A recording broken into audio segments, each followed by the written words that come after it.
नमस्कार साथियों, हिसार पल न्यूज़ में आपका स्वागत है। इस वक्त हम मौजूद हैं हिसार लघु सचिवालय के सामने, और जहां पर गांव डंडूर में हुए मनरेगा घोटाले को लेकर जो ग्रामवासी है डंडूर के, उन्होंने पिछले काफ़ी दिनों से धरना दे रखा है और सरकार से उसके अपने जो हक है उसकी मांग कर रहे हैं। तो आइए आप जानते हैं पूरा मामला क्या है। गुंडागर्दी नहीं चलेगी। नमस्कार जी, आपका नाम जी? मेरा नाम अवासिंग संघर्ष है। जी सर। ऑल इंडिया किसान खेत मजदूर संगठन का जिला सचिव हूँ, और जिस गांव डंडूर बीड़ के अंदर करोड़ों रुपए का मनरेगा के अंदर गबन घोटाला हुआ है, उसी गांव का मैं निवासी हूँ। सर पूरा क्या मामला है? गांव में वर्ष 2010 के अंदर ये मनोज पंच निर्वाचित हुआ। पंच निर्वाचित होते हुए इसने मनरेगा के अंदर सैकड़ों फर्जी जॉब कार्ड, गांव छोड़ गए लोगों के नाम पर फर्जी कार्ड, जॉब कार्ड, और जो गांव में ज़्यादातर प्रवासी मजदूर हैं उनके नाम पर भी सैकड़ों जॉब कार्ड बनवाए गए। यहाँ तक कि मृतक लोगों के नाम पर हाजिरी, और जो काफ़ी लोग प्राइवेट लिमिटेड कंपनियों में काम करते हैं उनके नाम भी मनरेगा के अंदर फर्जी जॉब कार्ड बनाए गए। इस तरह से इस मास्टरमाइंड सरपंच ने सैकड़ों फर्जी जॉब कार्ड बनाकर और इंडियन बैंक हिसार में भी सेटिंग करके इसने 2010 से पंच रहते हुए और वर्तमान में जो कि गांव का सरपंच है, इसने करोड़ों रुपए के घोटाले को अंजाम दिया। आज तक भी ये बदस्तूर जारी है। हमारे एक साथी आरटीआई कार्यकर्ता ने आरटी लगाई और ये तमाम जो काले कारनामे हैं भ्रष्टाचार के, इनके दस्तावेज प्राप्त किए, और हरियाणा सरकार की बीडीओ से लेकर डीसी, पंचायत राज निदेशक चंडीगढ़, ग्रीवेंस कमेटी, सीएम, यहाँ तक कि 2 बार चंडीगढ़ में प्रदेश के मुख्यमंत्री मनोहर लाल से मिलकर तमाम सबूतों की फाइल दी, बावजूद इसके कोई कार्रवाई नहीं हुई। आखिरकार पार्थी ने, हम सभी ने Punjab and Haryana high court के अंदर एक याचिका दायर की, और माननीय न्यायालय ने 8 सप्ताह का जिला प्रशासन हिसार को समय देते हुए निष्पक्ष जांच करने का आदेश दिया, मगर वो समय सीमा 2 अप्रैल को समाप्त हो गई। इसके बावजूद आज जुलाई बीत गई, जिला प्रशासन ने आज तक इसके ऊपर कार्रवाई नहीं की। इसलिए हम 21 जुलाई को प्रदर्शन करते हुए, प्रदर्शन के माध्यम से ज्ञापन देते हुए उपायुक्त महोदय को, और लगातार यहाँ धरना लगाए हुए हैं, और ये धरना तब तक जारी रहेगा जब तक कि आरोपी सरपंच मनोज के खिलाफ मुकदमा दर्ज नहीं हो जाता और आगामी कार्रवाई शुरू नहीं हो जाती। अवासिंग ऑल इंडिया किसान खेत मजदूर संगठन के जिला सचिव अवासिंग संघर्ष। ये अवासिंग जी थे जिन्होंने बताया कि जो गांव के सरपंच है, उन्होंने जो गांव के बाहर के प्रवासी मजदूर हो या जो मृत है या फिर जो प्राइवेट लिमिटेड कंपनियों में काम करते हैं, उनके जॉब कार्ड बनवा के उनके जो मनरेगा है उसमें उनका नाम चलवाया और अवैध रूप से करोड़ों लाखों रुपए का गबन किया है। नमस्कार सर। नमस्कार सर, आपका नाम? महेंद्र सिंह मेरा नाम है, मैं आरटीआई कार्यकर्ता हूँ। सर, आपने आरटीआई लगाई तो उसमें क्या कुछ निकल के आया? आरटीआई जो लगाई है उसके अंदर, जो आरटीआई के अंदर मैंने पाया कि गांव डंडूर बीड़ में रिकॉर्ड जो मनरेगा का है उसके जॉब कार्ड के अंदर मृतक लोगों की हाजिरियाँ लगी हुई है, प्राइवेट लिमिटेड कंपनियों में लोगों की हाजिरियाँ लगी हुई है, और इसके साथ साथ एक समय में 2 जगह हाजिरियाँ लगी हुई है, जैसे प्राइवेट लिमिटेड कंपनी में और उसके साथ साथ मनरेगा में। जैसे ये आप देख सकते हैं बलजीत सन ऑफ रामधारी, मोटा मोटा मुख्य बीडी एंड पीओ के अटेस्टेड कॉपी है। इसके अंदर मनरेगा में भी हाजिरी है और ये प्राइवेट लिमिटेड पायनियर कंपनी ने लगे हुए जो उसकी हाजिरियां हैं जिसमें अटेस्टेड सैलरी डाली गई है।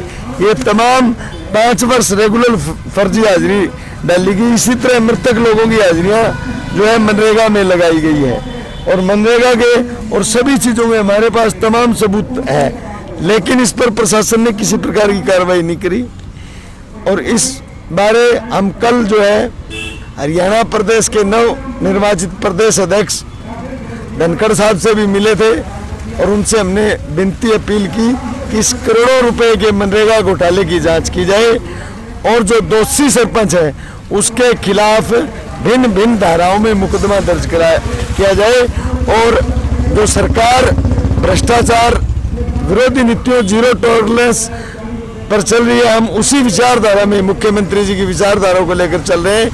भाई हरियाणा प्रदेश से भ्रष्टाचार खत्म हो, इन दलालों की दुकानें बंद हो, ये हमारा। बाकी मृत लोगों की लिस्ट है वो? हाँ, मृत लोगों की लिस्ट है हमारे पास।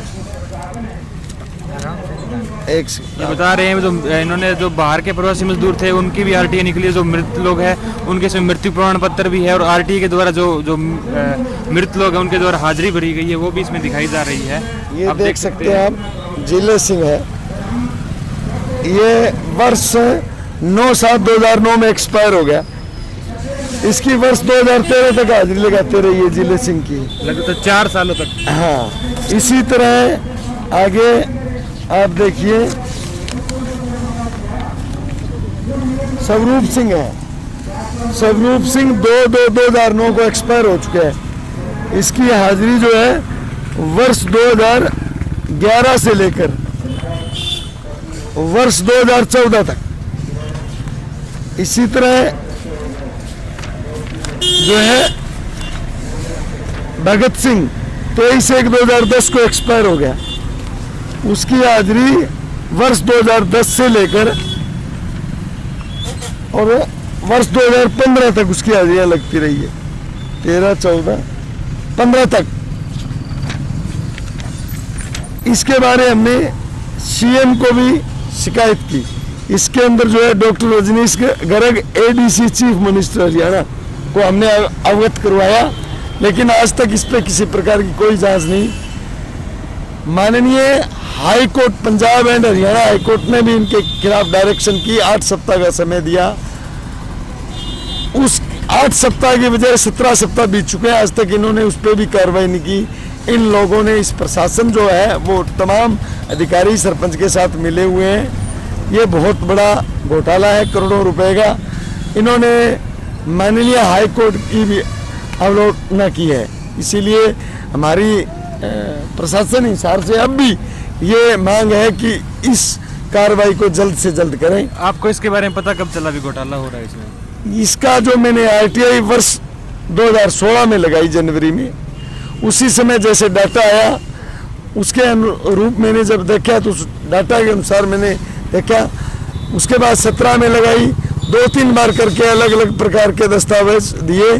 काफ़ी बार मेरे को हताश किया बीडीपीओ अधिकारियों ने, इन्होंने मेरे को सूचना देने में भाई 2-3 वर्ष निकला दिए। आखिर मेरे को चंडीगढ़ तक इसकी अपील करनी पड़ी, वहाँ जाके सुनवाई करनी पड़ी और इसके मध्य के बीच में मेरे पर जानलेवा हमला आया। सरपंच के गुर्गे, सरपंच के कहने से मेरे पर हमला किया, जिसका मुकदमा 0655 और जिसकी जो केस की है माननीय न्यायालय के अंदर विचाराधीन है। और मेरे खिलाफ उन लोगों ने षड्यंत्र के तहत महिलाएं और भी मेरे जनानी जो गल डालने की उन्होंने कोशिश की। इसके अंदर उसके जो गिरोह के 50-60 व्यक्ति हैं, उनका बहुत बड़ा गिरोह है। उन लोगों ने मिलकर जो है करोड़ों रुपए का घोटाला किया है। उसमें मेरे जो है इन्होंने हाथ भी तोड़ दिया, उस पर चोट लगी, फ्रैक्चर आए, मैं 10 दिन हॉस्पिटल में भी रहा। ये जो करोड़ों का जो गबन है इसको दबाने के लिए उन्होंने काफ़ी प्रयास किया। फिर भी मैं रेगुलर 4-5 साल से मेरी ईमानदारी से इस भ्रष्टाचार को मुक्त करने के लिए लड़ाई लड़ रहा हूँ गाँव डंडूर बीड़ की। डंडूर गांव में कितने लोगों के नाम मनरेगा में चल रहे हैं ठीक और गलत रूप से? देखिए आज प्रेजेंट में ऑनलाइन रिकॉर्ड 813 लोगों का खाता है और इससे पहले वर्ष 2010 से 15 तक करीब 900 लोगों के खाता। ये धीरे धीरे इन लोगों ने घटा दिया। आज प्रेजेंट में 813 है, लेकिन ओरिजिनल जो मजदूर हैं वो मात्र 250 हैं। 500-550 खाते हैं वो बॉक्स फर्जी हैं और वो जो है उन्हीं खातों के जरिए से ही मतलब हाईजेक करके सिस्टम अपना जो काली कमाई को सरकार की जो पूंजी को लूट रहे हैं। सर ऐसा तो कहीं नहीं है आपकी कोई सरपंच के साथ निजी दुश्मनी होगी? नहीं, ऐसा कुछ नहीं है। मेरा उन्होंने चोट जो मारी है मेरे, उसका मामला जो है वो तो वो मुख्य कारण था कि मैंने आरटीआई लगाई उनके खिलाफ। आरटीआई लगाने के कारण ही उन्होंने मेरे चोट मारी।